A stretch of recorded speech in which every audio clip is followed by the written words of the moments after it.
পিটার্সবার্গের কনকনে ঠান্ডাতেও আজ হোয়াইট হাউসের ঘাম ছুটছে। দীর্ঘ ১.৫ ঘন্টার রুদ্ধশ্বাস বৈঠক আর ভ্লাদিমির পুতিনের সেই অকুতভয়ে বার্তা। ওয়াশিংটনের সাজানো দাবার ছক একেবারে ভেস্তে দিবে ইরান রাশিয়া জোট। পুতিন যখন সগর্বে বলেন পুরো বিশ্ব আজ ইরানের সাহসিকতায় মুগ্ধ, তখন বুঝতে হবে দাদাগিরির দিন শেষ।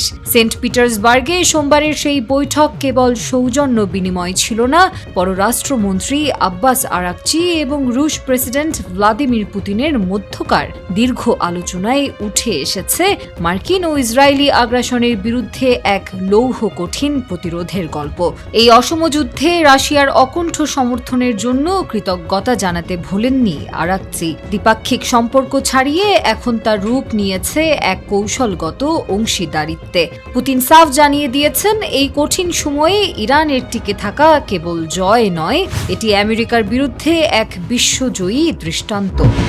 আরাকচি সাংবাদিকদের জানিয়েছেন, সহযোগিতার এমন সব নতুন আইডিয়া নিয়ে আলোচনা হয়েছে যা আগে কখনো কেউ ভাবেনি। মার্কিন নিষেধাজ্ঞার পরোয়া না করে তেহরান আর মস্কো এখন এক অজেয় সামরিক ও কৌশলগত বলয় তৈরিতে মরিয়া। এই যুদ্ধ কেবল ইরানকে ধ্বংস করতে চেয়েছিল, কিন্তু ফলাফল হলো উল্টো। বিশ্ব মানচিত্রে এখন ইরান রাশিয়া এক নতুন পরাশক্তি হিসেবে আত্মপ্রকাশ করছে।